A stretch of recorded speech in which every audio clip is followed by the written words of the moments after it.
it's not going to be so easy. I think we should ask our friend Mr. Nizamuddin Rain. Nizamuddin Rain साहब नमस्कार. नमस्कार sir, नमस्कार. नमस्कार sir, नमस्कार. कैसे हैं सर, कैसे हैं? पिछली बार अच्छा सर. पिछली बार तो आप शो में आए, आपने तहलका मचा दिया, जबरदस्त हो गया, बहुत जबरदस्त हुआ. हर जगह से पता नहीं कहाँ से हम लोगों को फोन कॉल आ गए कि भाई साहब निजाम साहब मंत्री जी हैं, क्या हैं क्या नहीं है. मैंने कहा मंत्री होना चाहिए उनको, मुझे मालूम नहीं है क्यों नहीं है. अब वो कांग्रेस का कल्चर है. कांग्रेस जो है वो क्या है कि सब लोग शिरडी जाते हैं, साईं बाबा में बिलीव करते हैं, तो क्या करेंगे, श्रद्धा और सबरी, वो कांग्रेस का मंत्र है. श्रद्धा भी रखिए और सब्र भी रखिए, वो है जी. सर ये बताएं, मध्य प्रदेश में भारतीय जनता पार्टी ने हर जगह पर हर एक के खिलाफ एफआईआर दर्ज कर दी है. अब वो प्रियंका जी के खिलाफ कर दिया, बाकी सबके खिलाफ भी कर दिया, कमलनाथ जी के खिलाफ भी कर दिया. वो 50% की जो बात करी है, अब इससे तो मुझे लग रहा है आपका फायदा होने वाला है. कांग्रेस का तो बहुत फायदा होगा इससे, मुझको ऐसा लग रहा है. यस सर, बिल्कुल फायदा होगा, क्योंकि शिवराज चौहान जी एकदम बिल्कुल पागल से हो गए हैं वो जी. और वो जिस तरह की हरकतें कर रहे हैं और जिस तरह से राष्ट्रीय नेताओं के ऊपर केस रजिस्टर करने का काम हो रहा है जी. ये अपने आप में एक जो है तकलीफ दे वाली बात है जी. कि आज तक कम से कम पॉलिटिकल इस तरह के केसेस कभी नहीं हुई जी. हम लोग सभी अलग अलग राजनीतिक दल से आते हैं, अलग अलग जगहों पे काम कर रहे हैं, लेकिन जिस तरह से मध्य प्रदेश में हो रहा है ये कभी पहले ऐसा कभी नहीं हुआ. अब आप देखिए वहां जिस तरह के अपराध भी हो रहे हैं, बजाय उस पर उनको कंट्रोल करने के, जो लोग विरोध कर रहे हैं उनके ऊपर केस दर्ज करें. जी जी, दुरुस्त बात है. लेकिन जो स्ट्रेटजी आप लोगों की है, रणनीति आप लोगों की है, वो तो बहुत बढ़िया चल रही है. अब देखिए ना, कर्नाटक में 40% की सरकार आपने बोली, अब ये 50%, मुझे लग रहा है कुछ चल रहा है. कुछ मध्य प्रदेश की सरकार जो है जरा डगमगा रही है थोड़ी बहुत, जैसा प्रदीप जी भी बोल रहे हैं. मध्य प्रदेश में भी हमारी सरकार बहुत बढ़िया तरीके से आएगी, क्योंकि जनता जो है वो बिल्कुल ऊब चुकी है. जिस तरह से भ्रष्टाचार और जिस तरह से करप्शन के अलावा जो वहां लॉ एंड ऑर्डर का इशू है, क्योंकि वहां जिस तरह से आदिवासियों को सता रहे हैं, जिस तरह से माइनॉरिटीज के लोगों को सता रहे हैं, जिस तरह से अधिकारियों को भी वो सता रहे हैं, तो उससे ये लगता है कि वो अब डर गए हैं और उनके दिमाग में किस तरह की प्लानिंग चल रही है. क्योंकि जो काम एक राजनीतिक सरकार को करना चाहिए वहां डिक्टेटरशिप की सरकार कर रही है. और अब वो जो है कुछ भी भाषा बोल रहे हैं, कुछ भी कर रहे हैं. इससे ये लगता है कि कर्नाटक से भी अच्छा रिजल्ट राहुल जी के नेतृत्व में और खड़गे जी के नेतृत्व में वहां मिलेगा, क्योंकि प्रियंका जी ने बिल्कुल कमर कस लिया है. पूरे चुनाव की तैयारियों को लेकर काफी सभाएं वो अब तक कर चुकी हैं और लगातार वो मध्य प्रदेश में बनी हुई है. तो इससे ये लगता है कि मध्य प्रदेश की जनता बहुत अच्छा मैंडेट देगी और इस तरह की सरकार देगी कि लोग उसे याद करेंगे. लेकिन यहाँ पर निजाम साहब, प्रदीप जी, मैं आपका जरा ध्यान आकर्षित करना चाहता हूँ इस बात को लेकर के कि आज सुबह मणिपुर में 3 और मौतें हुई हैं. 10 या 12 दिन के लिए शांति थी, कुछ नहीं हुआ. Today again 3 more people have been killed. Pradeep ji, आज प्राइम मिनिस्टर मोदी ने कहा कि देखिए हमारे लिए नेशन फर्स्ट है, राष्ट्र सर्वोपरि है, और उन्होंने कहा कि अगले 15 अगस्त 2024 में फिर मैं लाल किला में आऊंगा और यहां से पूरे देश को संबोधित करूंगा.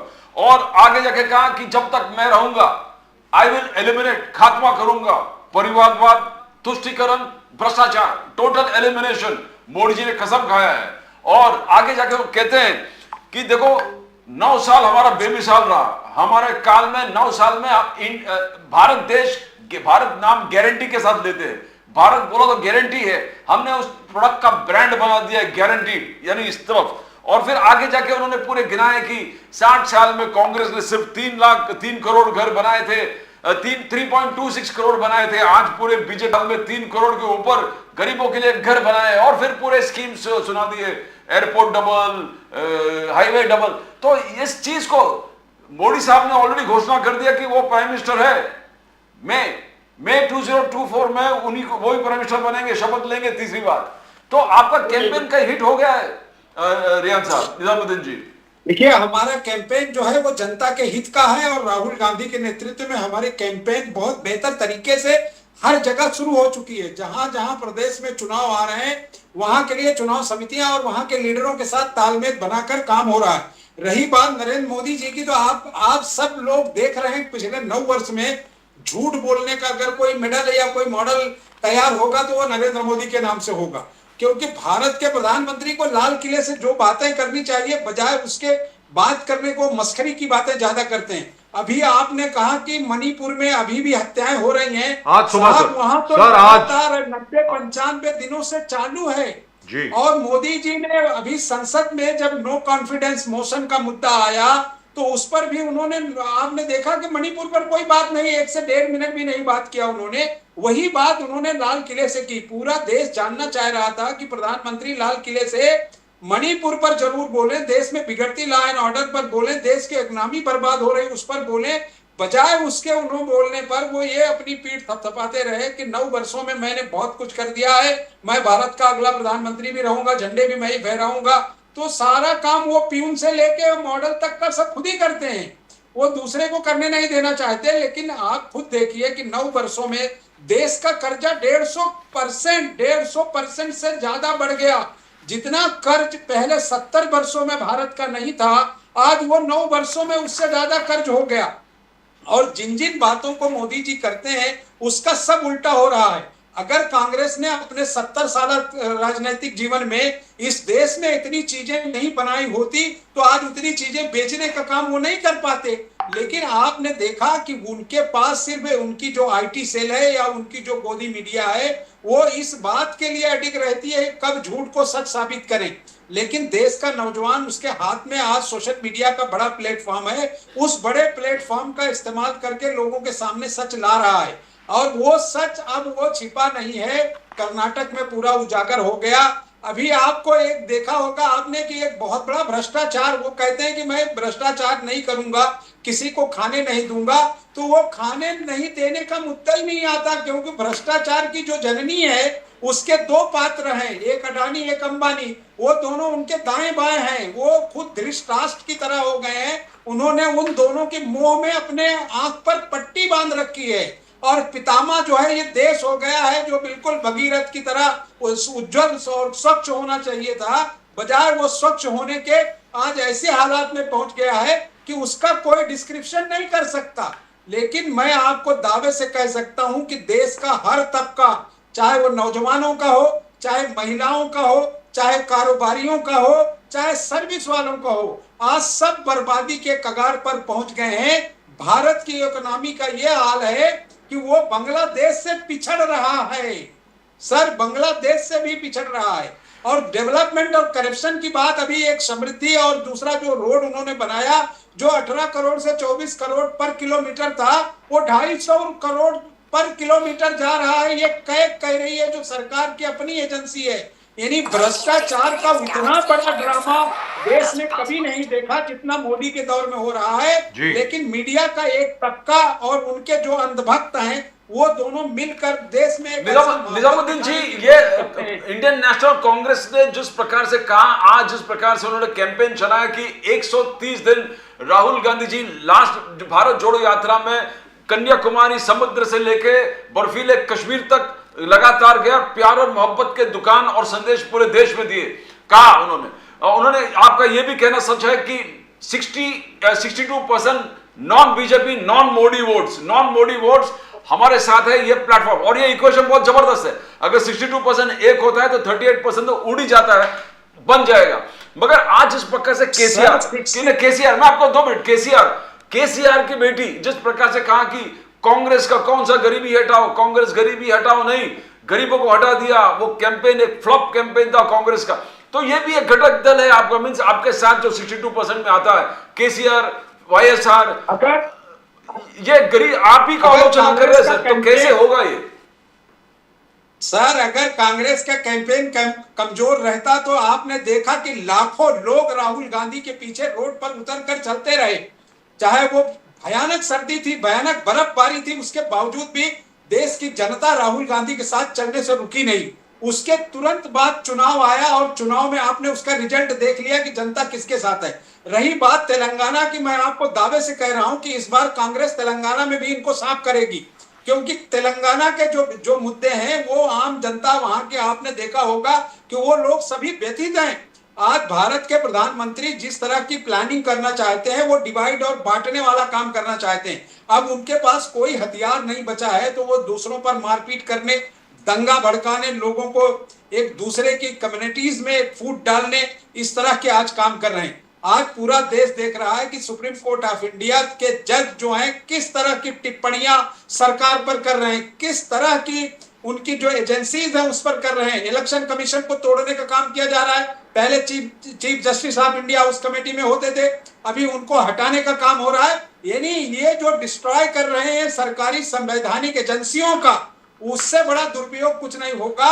और भ्रष्टाचार का मुद्दा आपने, उनकी जो ये रोड डेवलपमेंट जिसकी वो बात करते हैं पूरी दुनिया में, जिस रोड का कॉन्ट्रैक्ट उन्होंने 24 करोड़ रुपया पर किलोमीटर दिया हो, और कैग की रिपोर्ट में जो पैसा गया है वो 251 करोड़ पर किलोमीटर का, तो आप सोचिए कि कोई अंधा ही होगा जो इस तरह की चीजों को ना देखे और विश्वास ना करे। लेकिन यहाँ पर निजाम साहब, प्रधानमंत्री स्वयं उस भ्रष्टाचार में शामिल हैं और प्रधानमंत्री का उन पैसों को कलेक्ट करा रहे हैं। और वही पैसे हैं जिनको राहुल गांधी ने संसद में पूछा था, ये वही पैसे हैं जो विदेशों में जिस सेल के माध्यम से लगे हुए हैं, जिसका जवाब नरेंद्र मोदी नहीं देते और भागते हैं। पिछले दिनों संसद में जब राहुल गांधी थे तो उन्होंने कहा कि मैं अडानी पे इस बार नहीं बोल रहा हूं, आप शांति से बैठो, क्योंकि जैसे ही अडानी की बात आती है वो उछल कूद उनके लोग करते हैं और संसद को चलने नहीं देते। तो इससे यह साबित है कि जनता जो है राहुल गांधी के विश्वास पर, क्योंकि राहुल गांधी ने कर्नाटका में जो बात कही, 5 चीजें उन्होंने लागू करने की बात की थी, और सरकार बनते ही पहले कैबिनेट की बैठक में उन चीजों को लागू करने का काम कर दिया गया।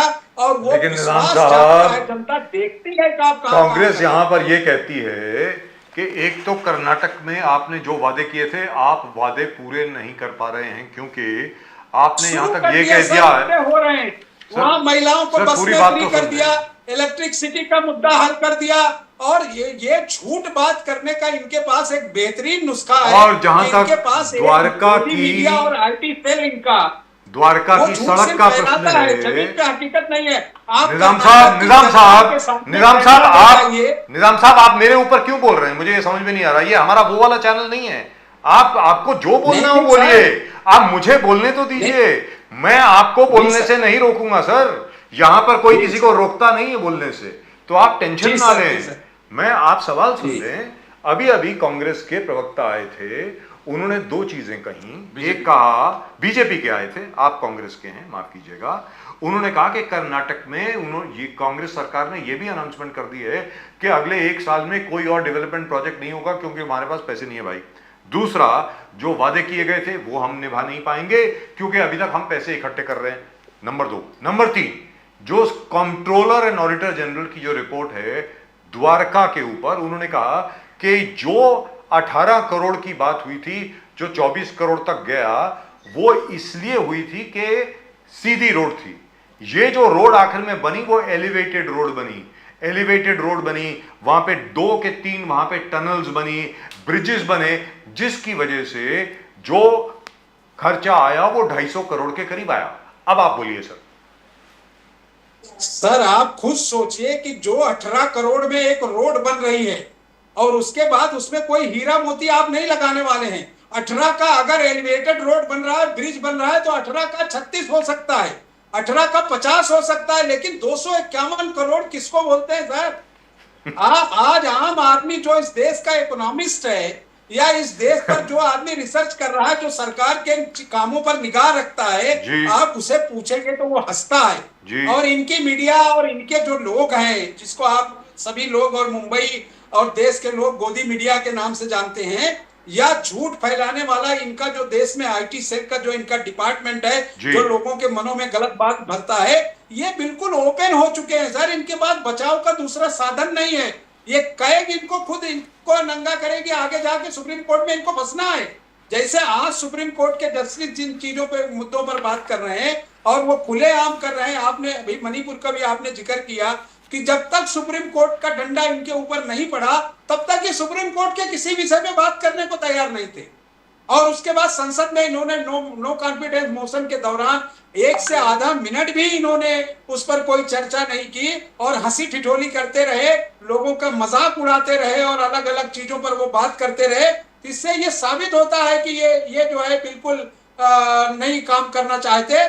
तो इससे ये जाहिर होता है कि बेईमानी और लूट के अलावा कुछ नहीं है। सत्ता का इतना नशा है कि 2024 में वो लोगों को अभी से बताना शुरू उन्होंने कर दिया है कि हम तिरंगा लहराने आएंगे। आप देखना कि 2024 में मोदी जी आरएसएस के हेडक्वार्टर में जाके झंडा लहराएं, वही उनका हक है और वही उनको रहना। निजामुद्दीन साहब, पृथ्वीराज चौहान जी बोल रहे हैं कि आरएसएस टोटल कोई सपोर्ट नहीं कर रहे हैं मोदी जी को। पृथ्वीराज चौहान जी ने कहा, कांग्रेस के लीडर, उन्होंने कहा कि पृथ्वीराज चौहान जी बोले कि RSS is not supporting mister Modi, ये उनको खबर मिला है।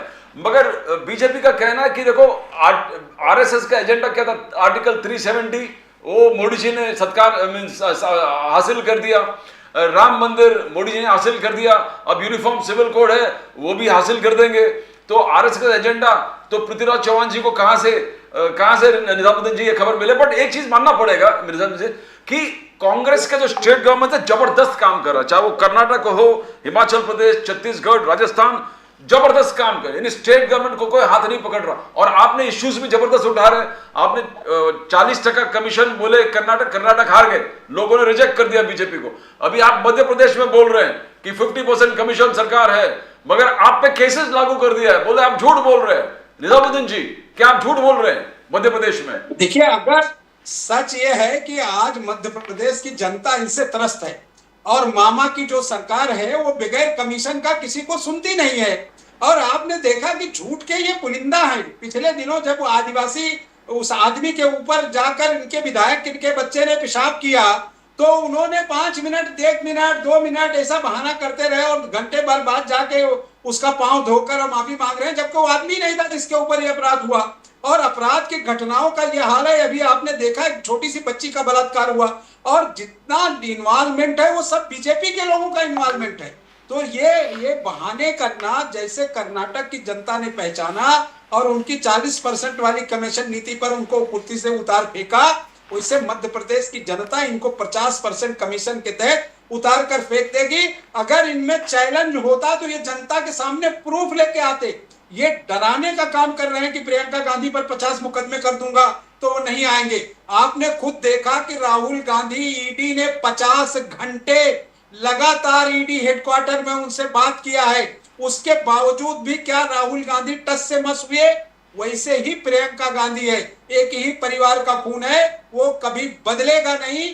भारत के लिए, उनको इंडिया के लिए जो भी करना होगा वो उसके लिए तैयार हैं। और पूरी की पूरी कांग्रेस चुनाव कैंपेन में इनके सारे भ्रष्टाचारी मुद्दों को जनता के सामने लाएगी। और जनता देख रही है, सोशल मीडिया तो खुला हुआ है ना, सोशल मीडिया का प्लेटफॉर्म पूरे तौर पर खुला है और उस प्लेटफॉर्म के माध्यम पे आज जनता समझ गई है।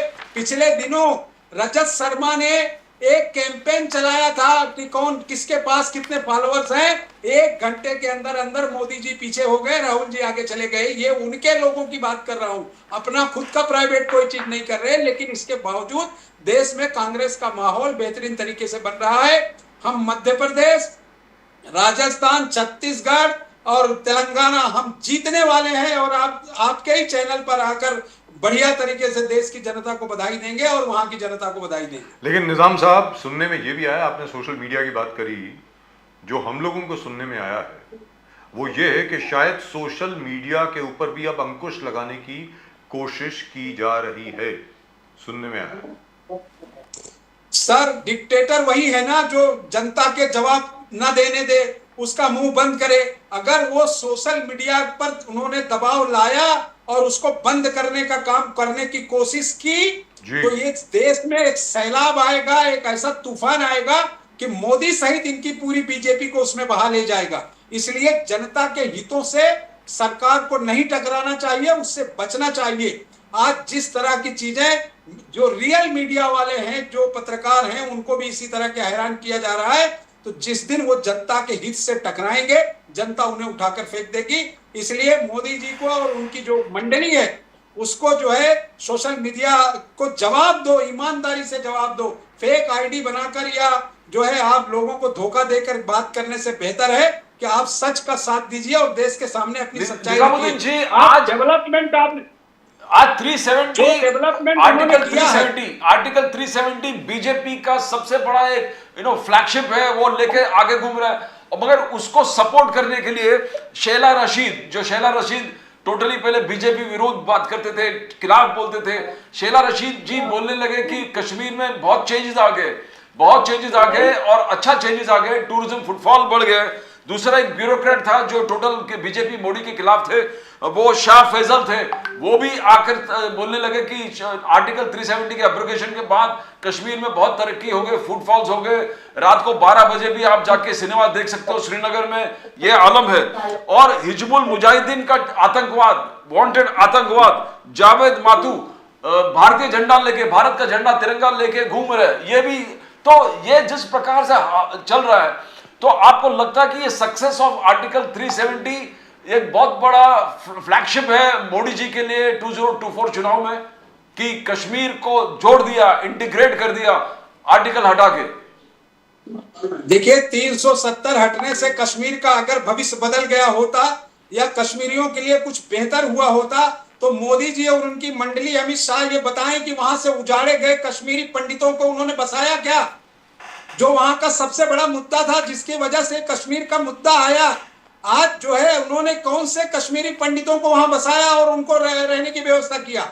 ये उनके वो दलाल हैं जो सत्ता के नशे में चूर हैं और ये सियासत से कभी भी समझौता करते हैं। एक तरफ ये कहते हैं कि मुफ्ती महबूबा जो है आतंकवादियों के साथ है, दूसरी तरफ उनके साथ सरकार बनाती है। आज अगर कश्मीर में फारूक अब्दुल्ला उसका विरोध करते हैं, तो पहले आप फारूक अब्दुल्ला के साथ ही सरकार बनाते थे जब आप कट्टरपंथी थे। इसका मतलब यह है कि आपको सत्ता चाहिए, किसी के भी साथ आप सत्ता लेते हैं। अभी आपने देखा होगा कि एक पीपीआई का वो जो दूसरा प्लेटफॉर्म है, उन्होंने पंचायत चुनाव में बीजेपी के साथ गठबंधन उनका हुआ, जिसका वो पूरे जीवन विरोध करते आ रहे हैं। तो इनको सत्ता के आगे कुछ भी नहीं दिखता। इनको सत्ता सुंदरी मिली जाए तो किसी भी करप्ट चाहे आतंकवादी हो, सबके साथ ये सरकार बनाएंगे। और भ्रष्टाचार की जो बात इन्होंने की, उसका खुला उदाहरण महाराष्ट्र है। आपने महाराष्ट्र में देखा कि प्रधानमंत्री अपनी चुनावी सभा में सीधे सीधे जो है मध्य प्रदेश में कह रहे हैं कि एनसीपी जो है करप्ट पार्टी है और 70,000 करोड़ के घोटाले में अजीत पवार शामिल हैं। उनको बुलाकर उन्होंने पीएमओ हाउस में गले लगाया, माला पहनाई। अब उन्होंने 70,000 करोड़ में से कितना माल डकारा वो तो जनता पूछेगी, हिसाब लेगी इलेक्शन में, लेकिन उसको उन्होंने क्लीन चिट दिया। दूसरे भ्रष्ट नेताओं का जिनके ऊपर मुकदमे चल रहे थे, उनको भी उन्होंने क्लीन चिट देके अपने साथ लिया। इससे ये साबित होता है कि इनका भ्रष्टाचार खत्म करने का कोई इरादा नहीं है। ये स्वयं पूरे गले तक भ्रष्टाचार में डूबे हैं और इसकी सजा जनता इनको 2024 और उससे पहले स्टेट के चुनाव में देगी। ये देश के सामने आएगा। निजाम साहब, ये भी बता दें कि अगले साल लाल किले के ऊपर क्या मोदी जी होंगे तिरंगा फहराने के लिए? मेहमान के तौर पे नीचे बैठे होंगे। तिरंगा जो है हमारी जो सब मिली जुली इंडिया है, उसका एक नेता आएगा जो झंडा फहराएगा। अगर उस वक्त ये लीडर अपोजिशन रहेंगे तो शायद नीचे बैठने के लिए इनको सम्मान बुलाया जाएगा। 80 सीट यूपी 100% बीजेपी का टारगेट है। यूपी 80 में से मैक्सिमम 100% लेना। और महाराष्ट्र में 48 में से 45 लेने का संकल्प बीजेपी ने, एकनाथ शिंदे जी, देवेंद्र फडणवीस, अजीत पवार जिस प्रकार साथ में आए, उनका ये संकल्प है 45 लेंगे 48 से। तो ये दो स्टेट एकदम आ गया तो फिर बीजेपी 300 प्लस या 330 प्लस तो हासिल हो जाएगा। महाराष्ट्र में कैसे लग रहा है? यूपी में आपको कैसे लग रहा है कि यूपी में सफाया होगा बीजेपी? सर, वो सपना देखना भूल जाए। अगर उनमें दम होता तो महाराष्ट्र में 2 सीटों के बाई इलेक्शन होने हैं लोकसभा के। एक जो है चंद्रपुर में होना है, दूसरा पूना में होना है, जो जिनका ये दावा करते हैं इनका गढ़ है। इस डर से कि हम चुनाव हार जाएंगे, इन्होंने कमीशन से बिल्कुल बात करके मना कर दिया कि हमको चुनाव नहीं कराना है। और ये जो दावा कर रहे हैं, मैं आपको सामने से बता रहा हूं कि आप देखना कि 48 में से 45 सीटें कांग्रेस और उसका एलआई चुन कर आएंगे इसी राज्य में। अगर उनमें दम होता तो ये 2 बाय इलेक्शन थे, इसको जीत कर वो दिखाते, चुनाव कराते और कहते कि देखिए हम चुनाव जीत रहे हैं। उनमें इस डर का ये हाल है कि लोगों पर केसेस गलत तरीके से परेशान करने का काम, ईडी को भेजने का काम, सीबीआई को भेजने का काम, यही वो कर रहे हैं। वो ऐसा कोई काम नहीं कर रहे हैं जिससे जनता विश्वास ले आए। और विश्वास सर लाते तो बीएमसी कब महाराष्ट्र होगी? में उनको चुनाव कराना चाहिए। सर बीएमसी के चुनाव कब होंगे, कोई जानकारी है आपको? मैं तो पूछ पूछ के थक गया हूँ, हर बीएमसी एक से चुनाव पूछ के वो थक नहीं गया हूँ। कराएंगे क्योंकि सर बीएमसी चुनाव वो क्यों? लोकसभा और असेंबली चुनाव के बाद वो कराने की तैयारी में है। क्यों? 2024 उनको में पता है कि पैसा, सारा पैसा जो बेईमानी का जा रहा है कारपोरेशन के माध्यम से, उस पे मुख्यमंत्री जी और उनकी जो मंडली है और उनके अधिकारी हैं उस पर काम कर रहे हैं। लगातार मुंबई के लोगों के का दबाव बनाया जा रहा है कि आप जो है इस देश की इतनी बड़ी कारपोरेशन जहां से टैक्स के पैसे लोगों के काम होने चाहिए, वहां जनप्रतिनिधियों को आप रखिए, इलेक्ट कराइए। उन्होंने ना तो कोई कमेटी बनाई है, ना ही जनप्रतिनिधियों को कोई काम करने दे रहे हैं। इससे ये साबित होता है कि वो इस तरह डरे हुए हैं कि असेंबली अगर वो कारपोरेशन कराते हैं और उसमें वो हार जाते हैं तो वो उनको ये डर है कि इसका असर असेंबली और लोकसभा में पड़ेगा, इसलिए उन दोनों पर असर ना पड़े वो कारपोरेशन के चुनाव को भी नहीं कराना चाहते। लेकिन निजाम साहब, अब तो उनके साथ अजीत दादा पवार भी हैं, एनसीपी के दिग्गज नेता भी हैं, सर अजीत दादा के साथ जी भी नेता हैं। गए हैं जी सर। आज की हालत यह है कि इनका एक भी विधायक अपने क्षेत्र में जाके जनता से मिल नहीं सकता, पुलिस की कस्टडी में है, जनता इनको तलाश रही है, जो भाग कर गए हैं, जिन्होंने गद्दारी की है। रही बात नेताओं की, तो नेता आते जाते हैं, लेकिन जनता आज भी महाविकास आघाड़ी के साथ चलते खड़ी है। चलते तीनों दल जो है। निजाम साहब, एक प्रदीप जी, एक सेकंड, Yes, yes. उसके बाद आप पूछें। हाँ। No problem, we have time. I think mister Chile will join us in some time, let's say so here. Sir ये बताएं, शरद पवार जी की एक बड़ी जबरदस्त सभा हुई बीड़ में, हमने देखा उसको, जबरदस्त 700 गाड़ियां, इतना बड़ा काफिला मैंने गाड़ियों को कभी नहीं देखा किसी लीडर के लिए, और साथ में क्राउड जो था वो देखने वाला था। तो क्या एनसीपी में चल क्या रहा है? मतलब आप तो कांग्रेस के हैं, क्या फिर भी आपसे मैं पूछ सकता हूं, आप दोस्त हैं हमारे, सर बताएं निजाम साहब। सर मैं आपको बोल रहा हूं कि जनता जो है पूरी ताकत के साथ शरद पवार और उसकी एनसीपी के साथ खड़ी है। जनता इनके साथ नहीं है।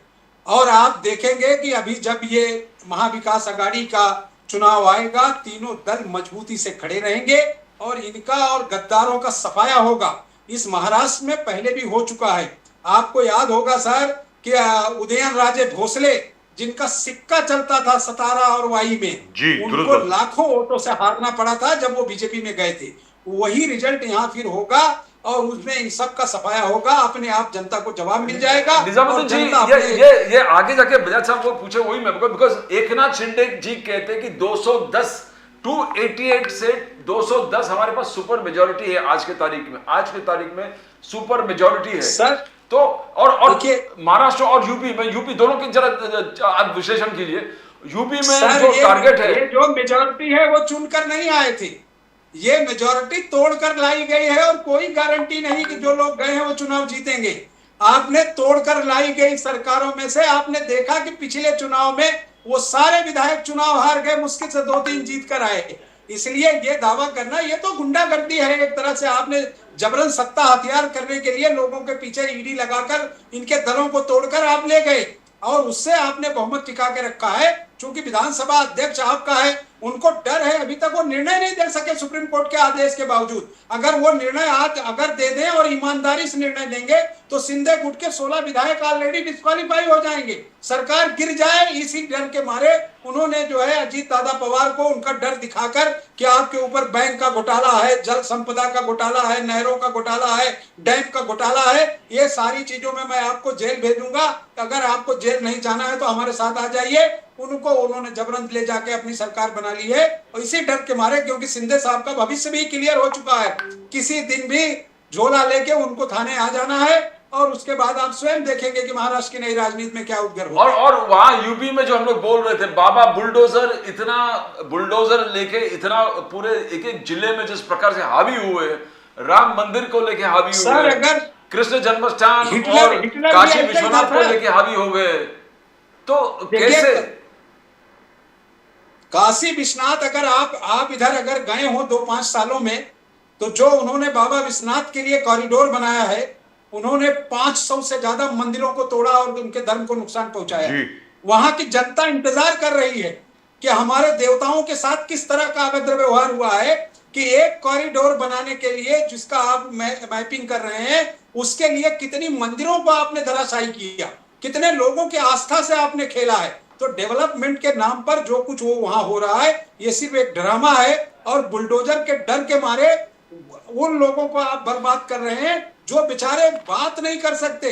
आज कोर्ट फटकार रही है कि आप बुलडोजर लेके ना जाएं, कोर्ट कह रही है कि आप अगर सुपर कोर्ट हो गए हैं तो उनके ऊपर कार्रवाई होगी। सुप्रीम कोर्ट ने अभी आपने देखा कि इस बुलडोजर वाले मामले में आपको वहां भी उन्होंने मुंह की इनको खानी पड़ी, नूह में जो मेवात का इशू था हरियाणा का, उसी तरह उत्तर प्रदेश का भी है। आप एक तरफ संसद में किसी मृत सांसद है, चाहे वो गुंडा हो या कोई हो, उसको आप श्रद्धांजलि देते हैं और एक तरफ जो है आप जो है नफरत फैलाते हैं। तो ये दो चीजें एक साथ नहीं हो सकती। और आखिर में चलते चलते सर, वो बिल्किस बानो का जो केस है उसमें सुप्रीम कोर्ट ने बड़ा सख्त रवैया अख्तियार किया है। सुप्रीम कोर्ट ने ये कहा है कि इन 12 लोगों को ही आपने क्यों छोड़ा, बाकी सब लोगों को भी तो छोड़ सकते थे। Why these 12 people, why you showing special favour. और उसके बाद पूरी बात सुन लें, गुजरात सरकार का ये बयान आता है कि लोग रिफॉर्म भी कर सकते हैं ना, लोगों में सुधारीकरण भी हो सकता है।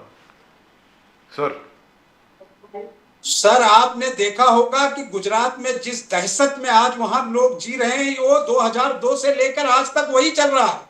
जिस तरह से बलात्कारियों रेपिस्टों का उन्होंने सत्कार कराया, ये भारत के लिए शर्म की बात है। सर रेपिस्ट ही नहीं है, मर्डरर भी है सर, मर्डरर भी है, कातिल भी है, कातिल भी है उनमें, सिर्फ मर्डरर भी, सिर्फ रेपिस्ट नहीं है। जी जी बताएं। और उसके बावजूद भी अगर उनका सम्मान हो रहा है और उसमें से सरकार उनकी जाकर हलफनामा दायर कर रही है उनको बचाने के लिए, तो इससे शर्म की बात क्या होगी। चाहे वो बेटी किसी मुसलमान की हो, चाहे बेटी किसी हिंदू की हो, दोनों बेटियां भारत के लिए आस्था का प्रश्न है। अगर उनके साथ ये खिलवाड़ हो रहा है, ऐसे नेताओं को शर्म से डूब मरना चाहिए। दुरुस्त बात, absolutely I agree with you. Pradeep ji, would you like to ask something? No, That's just about it. Yes. I think Nizam साहब, thank you very much sir. It's always a pleasure talking to you. Yes, sir. बहुत मजा आता है sir आपसे। लेकिन लोग पूछ रहे हैं सर आपसे, ये मैं चलते नहीं सर नहीं, चलते चलते एक सवाल है। लोग पूछ रहे हैं मुझसे, अभी अभी सवाल भी आया कि निजामुद्दीन रईन साहब MP या MLA क्यों नहीं है, अभी तक वो कांग्रेस की किसी सरकार में वो मंत्री क्यों नहीं बने हैं, जरा बताएंगे। सर हम आपके साथ हैं, आप जहां चाहें हमको रखते हैं, हम आपके साथ तैयार हैं। ये तो जवाब नहीं हुआ, ये तो पॉलिटिकल जवाब, ये डिप्लोमेटिक जवाब हो गया सर, डिप्लोमेटिक जवाब हो गया। नहीं सर, क्या कौन कौन मंत्री बने आपकी पार्टी में, आपके साथ हैं सर, कौन कौन मंत्री बने आपकी पार्टी में, जो नसीब है हम तो काम करते हैं, कांग्रेस के सिपाही हैं। आप हमेशा हमारे साथ हैं सर, ऐसी कोई बात नहीं है। 1993 से आप मेरे साथ हैं, लेकिन मैं आपको ये याद दिला दूं कि आप ही की पार्टी के बहुत लोग ऐसे हैं जो पहला मौका देख करके, धोखा दे करके भाग गए, उनको मंत्री संतरी न जाने क्या कुछ बना दिया। और आप जैसे लॉयलिस्ट जो हैं, वफादार जो हैं कांग्रेस के, आज तक वहीं के वहीं हैं। वेरी फ्रैंकली, मुझे ही नहीं, प्रदीप जी को ही नहीं, पूरे नेशन नाउ को ही नहीं, जो हमारे दर्शक हैं उनको भी बहुत दुख होता है। वेरी फ्रैंकली, मैं लोगों की व्यथा सुना रहा हूँ आपको, तो इसके बारे में जरा सोचें आप, या आपकी पार्टी को सोचना है। नहीं सर, हाँ हम बहुत खुश हैं, आप सब हमारे साथ हैं, यही हमारे लिए पूरा नेशन टीम और आपके साथ सारे दर्शक सर, मेरे लिए बहुत खुशी की बात। निजामुद्दीन साहब आपके साथ हमेशा ही हैं। नमस्कार, नमस्कार सर, नमस्कार, भारत माता की जय, नमस्कार, जय हिंद, जय नमस्कार सर, जय हिंद, जय। Thank you sir.